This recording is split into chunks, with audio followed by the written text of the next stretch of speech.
Now, is this true that the Iranians, or what's left of the Iranian Navy, actually hit an American warship with their drones or missiles?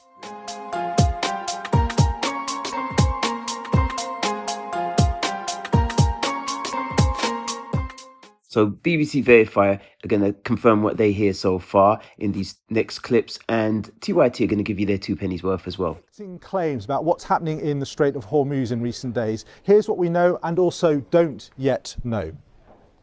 On Sunday, Donald Trump said the US Navy would guide ships safely out of these restricted waterways and that this would be called Project Freedom. Now, the United States claims 2 US warships and 2 US flagged commercial ships have safely passed through the Strait of Hormuz as part of this operation. And the shipping line Maersk has said that one of its ships, the Alliance Fairfax, a vehicles carrier, was one of them. Now, we can't verify that. The marine traffic tracking data, which is based on ships' radio transponder signals, shows the Alliance Fairfax here, still within the Gulf. But it hasn't been updated since the 1st of March. So the vessel must have turned its transponder off or gone dark, something we know many ships have been doing since this conflict began. And there is still danger in the Strait. UK Maritime Trade Operations has received 3 reports of incidents in these locations around the Strait on Sunday and Monday. A South Korean shipping line has said one of its vessels, a general cargo ship called the HMM Namu, experienced an explosion on Monday while at anchor. And you can see its position today here, though it's not clear at this stage whether it was caused by a drone or missile attack or by a drifting sea mine. The Abu Dhabi state oil firm has said that one of its empty crude oil tankers, the Baraka, was struck by Iranian drones. The Baraka's last transmitted position was here, but on the 24th of April, implying that it too has gone dark. Iran also claims to have fired on US shipping. That has been supported by a Monday briefing by US CENTCOM, but the US denies that these strikes hit their intended targets. Again, we're not able to verify this or the claim from Donald Trump that the US military has destroyed 7 Iranian military small fast boats, which Iran has counterclaimed were in fact civilian boats.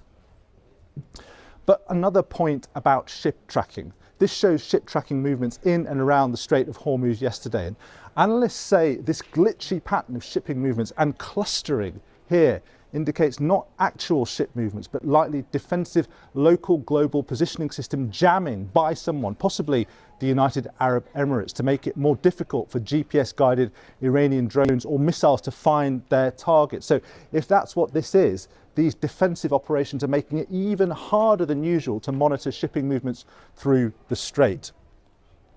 Finally, it's important to bear in mind that there are also threats to targets on land as well as at sea. United Arab Emirates has reported defending itself against Iranian drone strikes, and this is footage that we verified of a fire at a vital UAE refinery on Monday. Okay, so now, look, here's another thing that our media is, I've seen it. That's why their framing is amazing. So I had to go and double check this one too. One of our warships was hit. And they actually write it in like paragraph 17, paragraph 32. One of our warships was hit by the Iranians as it was trying to go through the Strait of Hormuz. Operation Freedom. That's not a small little, that's a giant headline. Holy cow, Iran hit one of our warships. And they're like, yeah, I mean, I am including the fact, so you can't criticize me, they hit one of our warships. And then they're like, as if it's no big deal. And then they're all pretending like the Strait of Hormuz is almost open. Yeah. It's unreal. So guys, the 2 things that are going to be determinative here is, well, the number one thing is Israel. They're going to make the decision and then they're going to let us know. And they've made that decision. That was the thrust of our show yesterday when they sent out all their pundits from all the different areas, all with the same talking point, saying, oh no, we have to do one of 2 things, go back in and do a regime change. So they're back all the way to the regime change, or we have to really heavily arm the Iranians. And that's the cause of civil war. So we've told you many times, plan A for Israel is regime change, put in a puppet that'll serve them. Plan B is a devastating civil war that'll probably kill millions of people in Iran, but that'll keep them busy so that so that Israel is the only regional superpower.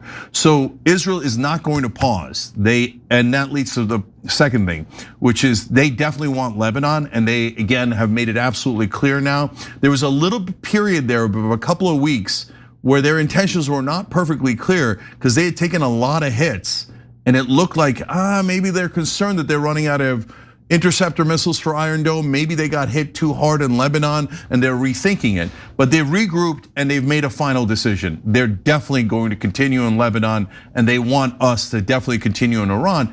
So actually, if we're right, that means the die is already cast, because we don't believe America is in control of the American government. We believe Israel's in control of the American foreign policy.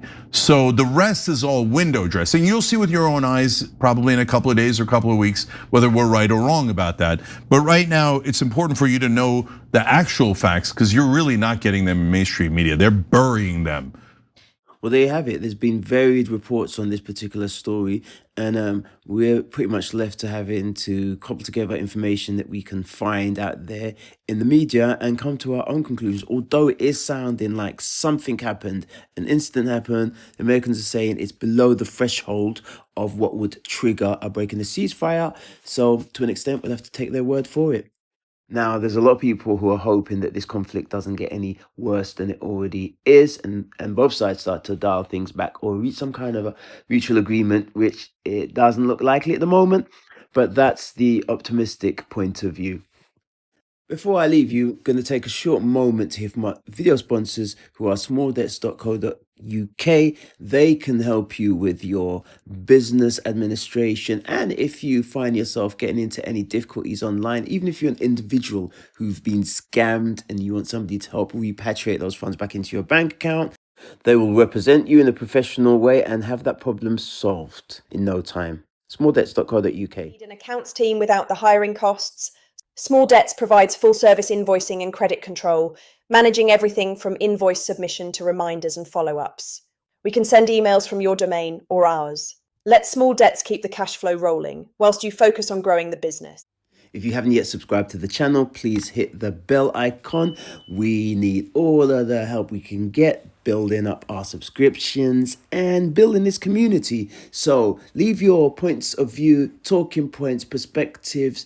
Even if you just want to leave your 2 pennies worth on this particular subject matter, drop it in the comment section, and I like to respond and read your comments, so I'll get back to you ASAP. I'd like to wrap up now by saying thank you for spending some time here with myself, Onuradier, as per usual, here at Corner Speak. Be good, be safe, be creative. And for now, I'm out.